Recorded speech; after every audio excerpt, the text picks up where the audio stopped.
사순절 둘째 날입니다. 오늘도 우리 가운데 말씀으로 임하시는 하나님을 기대하여서 기도합니다. 참 좋으신 하나님 감사합니다. 주님의 가신 길, 그 십자가의 길을 우리도 말씀을 통해서 따라갑니다. 주님 앞에 나와 기도하며 또한 하나님의 뜻을 헤아릴 때 우리 가운데 임하시고 하나님의 거룩하심으로 주님 감동하여 주시어서 우리가 주님의 뜻을 향하여 믿음의 담대한 발걸음을 옮길 수 있도록 도와주시옵소서. 예수님 이름으로 기도드립니다. 아멘.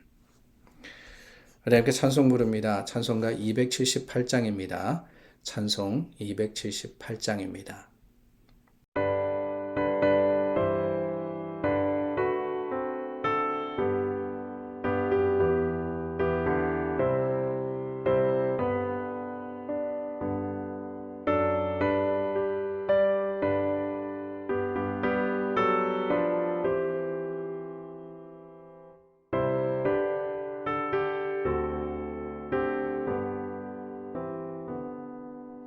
여러 해 동안 주 떠나 세상 연락을 즐기고 저 흉악한 죄에 빠져서 주 은혜를 잊었네. 오 사랑의 예수님, 내 맘을 건넵니다. 곧 들어와 나와 함께하며 내 생명이 되소서. 죄악의 죽을 인생을 심히 불쌍히 여기사 저 하늘의 영광 버리고 이 세상에 오셨네. 오 사랑의 예수님, 내 맘을 건넵니다. 곧 들어와 나와 함께하며 내 생명이 되소서.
오늘 본문은 15장 11절서부터 32절입니다. 조금 긴 말씀이지만 우리 함께 마음을 모아서 하나님 말씀 나누겠습니다. 또 이르시되 어떤 사람에게 두 아들이 있는데 그 둘째가 아버지에게 말하되 아버지여 재산 중에서 내게 돌아올 분깃을 내게 주소서 하는지라. 아버지가 그 살림을 각각 나눠 주었더니 그 후 며칠이 안 되어 둘째 아들이 재물을 다 모아 가지고 먼 나라에 가 거기서 허랑방탕하여 그 재산을 낭비하더니 다 없앤 후 그 나라에 크게 흉년이 들어 그가 비로소 궁핍한지라. 가서 그 나라 백성 중 한 사람에게 붙어 사니 그가 그를 들러 보내어 돼지를 치게 하였는데 그가 돼지 먹는 쥐염 열매로 배를 채우고자 하되 주는 자가 없는지라. 이에 스스로 돌이켜 이르되 내 아버지에게는 양식이 풍족한 품꾼이 얼마나 많은가. 나는 여기서 줄여 죽는구나. 내가 일어나 아버지께 가서 이르기를 아버지 내가 하늘과 아버지께 죄를 지었사오니 지금부터는 아버지의 아들이라 일컬음을 감당하지 못하겠나이다. 나를 품꾼의 하나로 보소서 하리라 하고 이에 일어나서 아버지께로 돌아가니라. 아직도 거리가 먼데 아버지가 그를 보고 측은히 여겨 달려가 목을 안고 입을 맞추니 아들이 이르되 아버지 내가 하늘과 아버지께 죄를 지었사오니 지금부터는 아버지의 아들이라 일컬음을 감당하지 못하겠나이다 하나 아버지는 종들에게 이르되 제일 좋은 옷을 내어다가 입히고 손에 가락지를 끼우고 발에 신을 신기라. 그리고 살찐 송아지를 끌어다가 잡으라. 우리가 먹고 즐기자. 이 내 아들은 죽었다가 다시 살아났으며 내가 잃었다가 다시 얻어노라 하니 그들이 즐거워하더라. 맏아들은 밭에 있다가 돌아와 집에 가까이 왔을 때에 풍악과 춤추는 소리를 듣고 한 종을 불러 이 무슨 일인가 물은데 대답하되 당신의 동생이 돌아왔음에 당신의 아버지가 건강한 그를 다시 맞아들이게 됨으로 인하여 살찐 송아지를 잡았나이다 하니 그가 노하여 들어가고자 하지 아니하거늘 아버지가 나와서 권한대 아버지께 대답하여 이르되 내가 여러의 아버지를 섬겨 명을 어김이 없거늘 내게는 염소 새끼라도 주어 나와 내 벗으로 즐기게 하신 일이 없더니 아버지의 살림을 창녀들과 함께 삼켜버린 이 아들이 돌아오매 이를 위하여 살찐 송아지를 잡으셨나이다. 아버지가 이르되 예 너는 항상 나와 함께 있으니 내 것이 다 내 것이로되 내 동생은 죽었다가 살아났으며 내가 잃었다가 얻었기로 우리가 즐거워하고 기뻐하는 것이 마땅하다 하니라. 오늘 저희가 나누는 말씀은 예수님께서 누가복음 15장에 말씀하신 세 가지의 비유, 잃었다가 찾은 그 세 가지의 비유 중에 마지막 비유입니다. 우리 다시 한번 기억해 보기를 원합니다. 예수님이 왜 이 비유를 말씀하셨나? 다른 게 아니에요. 많은 사람들이 모여들었습니다. 그 중에는 별의별 사람들도 다 있었는데 15장 1절에 보니까 세리와 죄인들이 말씀을 들으러 가까이 왔다. 이 사람들은 배척받던 사람들이었습니다. 세리, 참 미움을 받던 사람들이었고 죄인, 뭉뚱그려서 죄인이라 그랬지만은 여기에는 뭐 다른 사람을 속인 사람들도 있었을 거고 창녀도 있었을 거고 뭐 여러 가지 다양한 부류의 사람들 그 사회 속에서 참 미움을 받고 또 많은 사람들에게 가까이 하기보다는 멀리함을 받은 사람들이 예수님의 말씀을 들으러 왔던 겁니다. 근데 그 반면에 거기에 또한 바리새인들과 서기관들도 있었습니다. 근데 이들이 수군거린 거예요. 아니 예수라는 사람이 죄인을 영접하고 음식을 같이 먹는 이유가 뭐냐?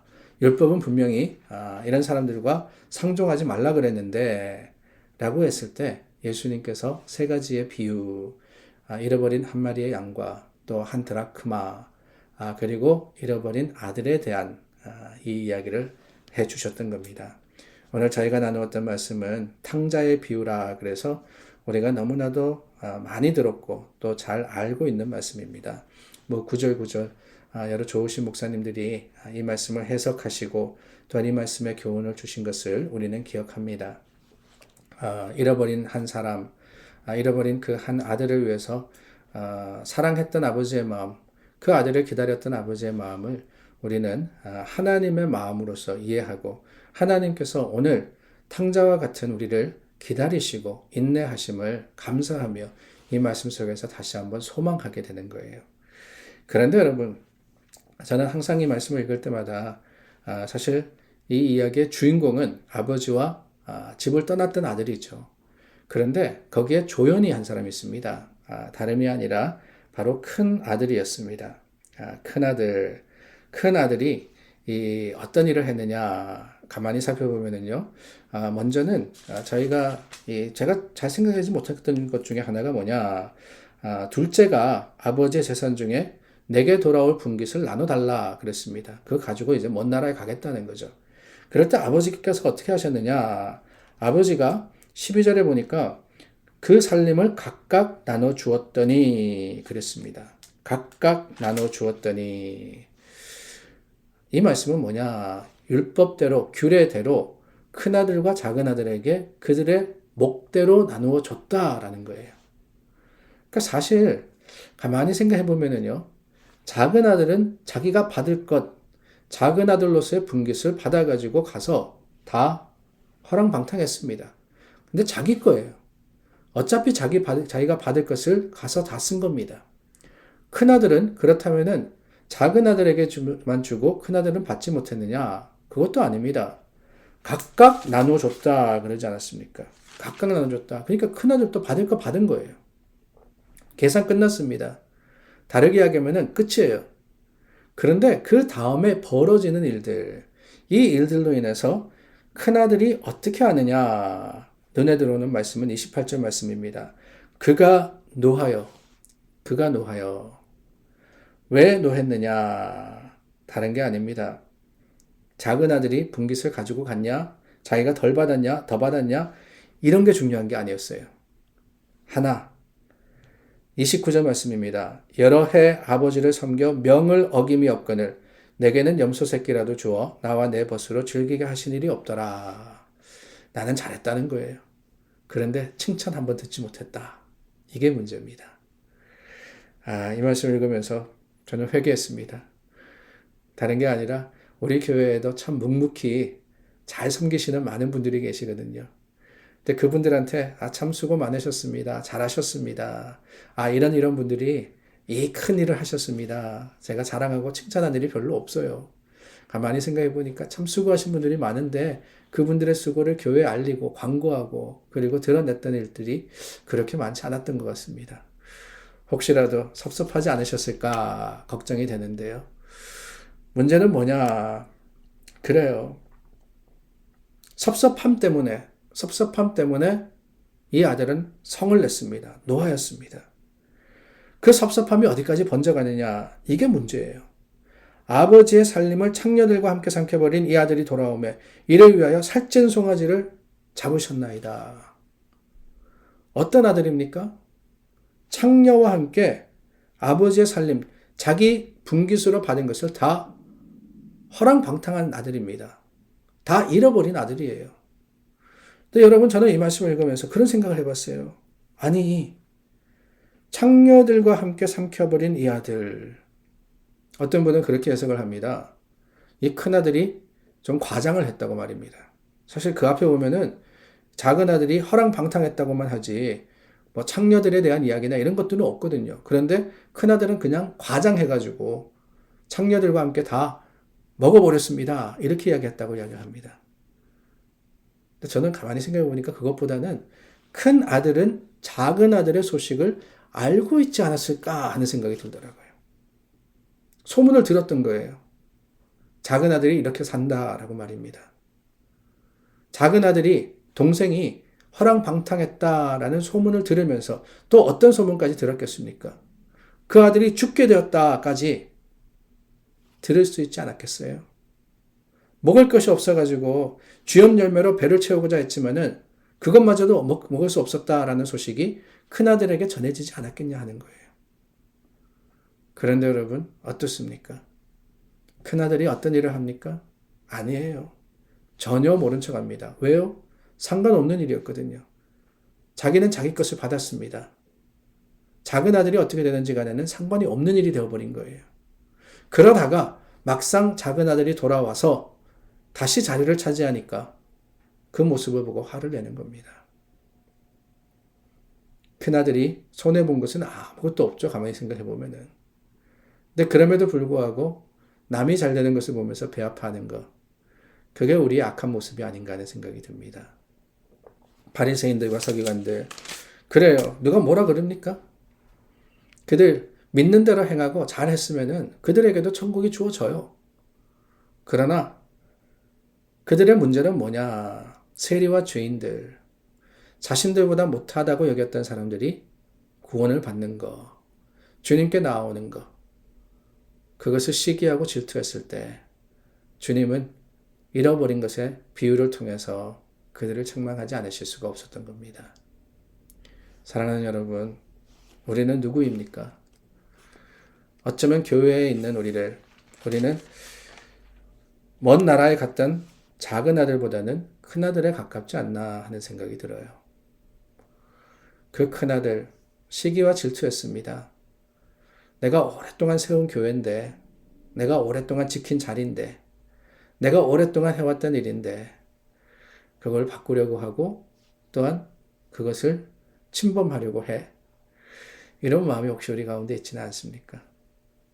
누가 그러더군요. 어느 교회 가면은 함부로 자리에 앉으면 안 된대요. 그 자리는 30년 동안, 40년 동안 그분 가정, 권사님과 장로님만 앉으셨던 자리이기 때문에 그 자리에 함부로 앉으면 쫓겨난다라는 이야기를 들었습니다. 그렇진 않죠, 우리는. 여러분, 오늘 우리는 어디에 서 있나, 어떤 사람인가 가만히 생각해 보며 주님 앞에 회개할 거 회개하고 또한 주님의 마음을 조금이라도 이해할 수 있는 믿음의 열린, 믿음의 지혜로운 하나님의 사람들이 될 수 있기를 바랍니다. 기도하겠습니다. 참 좋으신 하나님, 우리의 마음을 주장하시고 인도하여 주시니 주님께 맡깁니다. 혹시 우리 가운데 큰아들의 시기와 질투가 있지 않습니까? 그 자리를 지키려고 하는 마음은 있지 않습니까? 작은 아들의 참 어렵고 힘든 사정을 듣고도 알고도 모른 척하는 마음은 있지 않습니까? 회개하게 하시고 하나님의 마음을 닮아 주님 앞에 바로 서는 믿음의 사람 삼아 주시옵소서. 예수님 이름으로 기도드립니다. 아멘. 네, 사순절 여러분 지난 주일에 표를 나누어 드렸죠. 저희가 신약 통독할 뿐만 아니라 하루하루 회개하며 또한 중보하여서 기도하고 있습니다. 오늘은 둘째 날인데요. 이 잠언 6장 말씀에 나오는 거짓된 혀를 우리가 회개하며 하나님 앞에 기도하고 또한 서로를 위해서 말씀을 위해서 중보하는 믿음의 사람들이 되기를 원합니다. 기도하겠습니다.